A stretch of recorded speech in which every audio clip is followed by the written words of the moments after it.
जब कोई asset management company means AMC या कोई म्यूचुअल फंड कोई फंड को लॉन्च करता है तो इसको एनएफओ यानी न्यू फंड ऑफर बोलते हैं। और इस न्यू फंड ऑफर की एक पर्टिकुलर अवधि होती है।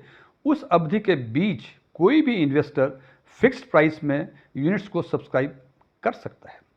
एनएफओ का मुख्य काम, एनएफओ के थ्रू वो फंड को रेज करते हैं और वो फंड जो आपसे रेज करते हैं, आपसे कलेक्ट करते हैं, उसको वो उस पर्टिकुलर स्कीम का, जिसका एनएफओ है, उसके स्कीम इंफॉर्मेशन डॉक्यूमेंट के आधार पे उस पैसे को स्टॉक्स में, बॉन्ड्स में, डेट्स में या कुछ और एसेट्स में वो इन्वेस्ट करते हैं। सामान्य तौर पे हमें लगता है कि एनएफओ और आईपीओ एक ही तरह का चीज़ है। हालांकि इन दोनों के बीच कुछ समानताएं हैं, लेकिन डिससिमिलरिटीज भी कुछ हैं। जैसे मुख्य रूप से डिससिमिलरिटीज ये है कि इन केस ऑफ आईपीओ जो शेयर इशू करने का एक प्रोसेस है, जैसे म्यूचुअल फंड में एनएफओ है, आईपीओ के केस में जिस दिन स्टॉक लिस्ट होता है, संभावनाएं ये होती हैं कि जिस प्राइस पे उनको शेयर अलॉट हुआ है लिस्टिंग के दिन, उसका रेट काफ़ी अधिक बढ़ जाए और ये अच्छे खासे प्रॉफिट लेके वो एग्जिट कर सकते हैं। लेकिन ये परिस्थितियां एनएफओ यानी म्यूचुअल फंड के यूनिट्स में नहीं होती हैं। ऐसा इस यूनिट्स में नहीं होता है कि आपको मिला 10 रुपये पर यूनिट्स और जिस दिन इसका पहला एनएवी डिक्लेयर हुआ वो 12 रुपये हो जाए, 13 रुपये हो जाए, ऐसा नहीं होता है। बिकॉज उनका इन्वेस्टमेंट डिफरेंट स्टॉक्स में होता है। इसलिए एनएफओ के केस में ऐसी कोई संभावनाएं नहीं है कि आप एग्जिट करें और अच्छे खासे पैसे उससे कमा लें। बिकॉज म्यूचुअल फंड में एनएफओ इन्वेस्टमेंट होता है फॉर लॉन्ग पीरियड। एस्ट्रॉन टेक्समेंट के नए वीडियो में आपका एक बार फिर से स्वागत है। यदि इस वीडियो से आपका कोई वैल्यू एडिशन होता है, आप इसे लाइक करें, शेयर करें, कमेंट जरूर करें, जिससे हमें यह समझ में आ सके कि जो चीज़ें मैं अपने व्यूअर्स को कम्युनिकेट करना चाह रहा हूँ वो कम्युनिकेट में कर पा रहा हूँ कि नहीं कर पा रहा हूँ। और यदि आप इस चैनल पे पहली बार विजिट कर रहे हैं तो इसको सब्सक्राइब भी करें, जिससे कि आपको इस समय समय पर जो वीडियो मैं बनाता हूँ इसकी नोटिफिकेशन आपको मिलती रहे। मेरा नाम डीएम झा है। अब बात करें एनएफओ की। एनएफओ में सब्सक्रिप्शन हो रहे हैं, अच्छे खासे सब्सक्रिप्शन हो रहे हैं, लेकिन सबसे बड़ी दिक्कतें एनएफओ में ये है कि इनका कोई ट्रैक रिकॉर्ड नहीं होता है पर्टिकुलर स्कीम का। कुछ हमारे इन्वेस्टर्स चूंकि उस पर्टिकुलर स्कीम का ट्रैक रिकॉर्ड नहीं होता है तो उसका असेसमेंट उस एएमसी के बेसिस पर कर लेते हैं। उस एएमसी का वो पास परफॉर्मेंस को एसेस करते हैं और उसके हिसाब से डिसाइड करते हैं कि ये फंड इसका अच्छा होगा। जनाब, ऐसी बात नहीं है। एक ही एएमसी में, एक ही म्यूचुअल फंड में 50 स्कीम्स हैं और हर स्कीम्स का परफॉर्मेंस अलग अलग होता है। हो सकता है कि एक पर्टिकुलर स्कीम में किसी फंड्स का परफॉर्मेंस काफ़ी अच्छा हो और किसी फंड्स का परफॉर्मेंस काफ़ी खराब हो। तो एएमसी या म्यूचुअल फंड के हिस्टोरिकल परफॉर्मेंस के बेसिस पे एनएफओ में पैसे लगाने हैं या नहीं लगाने हैं, यह निर्णय बिल्कुल गलत है।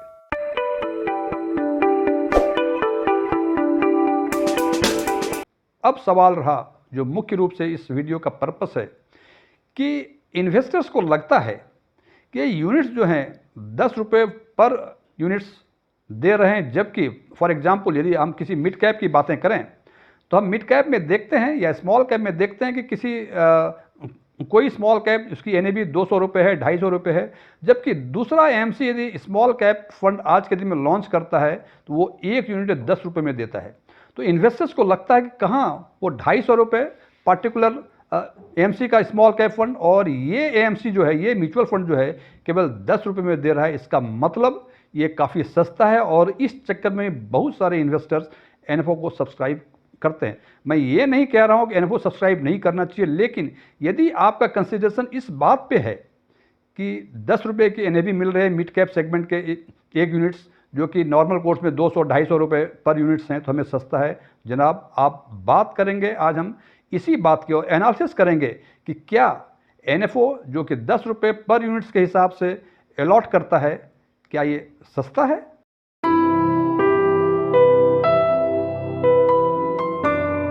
अब जो मुख्य मुद्दा है उस मुद्दे की बात करते हैं कि क्या एनएफओ में जो 10 रुपये की यूनिट्स मिलती है, एनएवी 10 रुपये होती है एक यूनिट्स की, क्या वो सस्ता है? यदि कोई सेम सेगमेंट में दूसरा म्यूचुअल फंड ऑलरेडी पुराना 10 साल 15 साल पुराना हो तो जनाब, इसको हम एक एग्जाम्पल से समझते हैं तो शायद आप बेहतर ढंग से समझ पाएंगे। मान लीजिए आज के दिन किसी एएमसी ने गोल्ड म्यूचुअल फंड का एनएफओ लॉन्च किया और हमने ये माना कि आज के दिन गोल्ड की कीमत 7,000 रुपये पर ग्राम है और एक पर्टिकुलर इन्वेस्टर ने उसमें 10,000 रुपये इन्वेस्ट किया। 10 रुपये की एनएवी की दर से उन्हें 1000 यूनिट्स अलॉट हो गए और वो 10,000 रुपये जो इन्वेस्ट किया उस गोल्ड में किया, जिसका कि वैल्यू कीमत आज के दिन बाज़ार में 7,000 रुपये पर ग्राम है। इसका मतलब उस 10,000 में से, हालांकि यूनिट्स तो एक ही हज़ार हैं, लेकिन जो गोल्ड को वे करेंगे तो 1.42 ग्राम के आसपास उसकी वैल्यू होगी। तो आज के दिन 1000 यूनिट्स की वैल्यू 1.42 ग्राम। 6 महीने के बाद एक दूसरी एएमसी ने ही भी गोल्ड फंड लॉन्च कर रहे हैं, गोल्ड फंड का एनएफओ लॉन्च कर रहे हैं, और 6 महीने में ये 7,000 पर ग्राम जो 6 महीने पहले गोल्ड की वैल्यू थी, आज वो बढ़कर 10,000 रुपये प्रति ग्राम हो गई। और यहाँ भी एक इन्वेस्टर ने 10,000 रुपये इन्वेस्ट किए, एनएफओ में सब्सक्राइब की एनओफी, और चूंकि इनका भी एनएवी 10 रुपये प्रति यूनिट्स है, तो इनको भी 1000 यूनिट्स अलॉट हुए। पहले केस में भी 1000 यूनिट्स अलॉट हुई थी, यहाँ भी 1000 यूनिट्स अलॉट हुई थी। दोनों के पास 1000 यूनिट्स हैं, और चूंकि 10,000 रुपये प्रति ग्राम गोल्ड की कीमत है, तो आपका 10,000 रुपये उस गोल्ड में इन्वेस्ट किया गया, और उसकी वैल्यू जो होगी 10,000 की, वो होगी 1 ग्राम।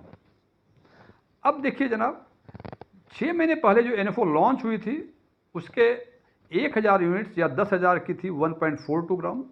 अब 1.42 ग्राम गोल्ड को ये चूंकि 10,000 रुपये प्रति ग्राम है, तो आज के दिन में पुराने एनएफओ वाला जो 1000 यूनिट्स थी, उसकी वैल्यू हो गई 14,200 रुपये। इसका मतलब एक यूनिट्स का एनएवी 14.2 रुपीज़ हुआ, जबकि आज जो एनएफओ लॉन्च हुआ है, उनके एक यूनिट्स की जो एनएवी है वो पूरे 10 रुपये है। तो हम कह सकते हैं कि दोनों ही इन्वेस्टर्स को, जिसने 6 महीने पहले इन्वेस्ट किया था गोल्ड म्यूचुअल फंड में, उसी, और दूसरे इन्वेस्टर ने आज के दिन में गोल्ड म्यूचुअल फंड में इन्वेस्ट किया आफ्टर 6 मंथ्स, दोनों के पास 100 यूनिट्स हैं। लेकिन पहले वाले के जो यूनिट्स हैं, उसकी एनएवी 14 रुपये 20 पैसे हैं, और आज के दिन जो जिसने सब्सक्राइब किया एनएफओ, उसकी एनएवी पूरे 10 रुपये है।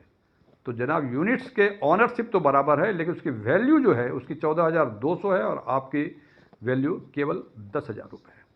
तो हमें केवल ये कहना कि हमारे पास भी 10 ग्राम है, उसके पास भी 10 ग्राम है, जनाब, हो सकता है किसी के पास 10 ग्राम सोना हो, किसी के पास 10 ग्राम लोहा हो, केवल 10 ग्राम मेटल है आपके पास, तो जो चीज़ 10 ग्राम है उसकी कीमत बाज़ार में क्या है, उसके हिसाब से उसकी एनएवी तय की जाती है। केवल ये कहने से नहीं कि उनके पास भी gold ETF, gold mutual fund के 1000 यूनिट्स है, और हमारे पास भी गोल्ड म्यूचुअल फंड के 1000 यूनिट्स है, दोनों बराबर नहीं हो सकता। इसलिए मेरे विचार से यदि कोई इन्वेस्टर एनएफओ में इसके लिए इन्वेस्ट करता है, एनएफओ इसके लिए सब्सक्राइब करता है कि इसकी यूनिट सस्ती है, केवल 10 रुपये की मिल रही है, और इसी सेगमेंट की जो पुरानी फंड्स हैं उसके यूनिट्स 200 रुपये 250 रुपये के मिल रहे हैं, इसलिए इसमें इन्वेस्ट करना चाहिए, ये बिल्कुल गलत है। इसलिए हम कह सकते हैं कि एनएफओ हो सकता है अच्छा हो, इसकी इन्वेस्टमेंट स्ट्रेटजी या कुछ और चीज़ें काफ़ी अच्छी हों, यदि वो बातें हैं तो आप जरूर इन्वेस्ट करें, लेकिन केवल इस ग्राउंड पे कि ये सस्ती है, एनएफओ में कतई इन्वेस्ट नहीं करना चाहिए। Thank you.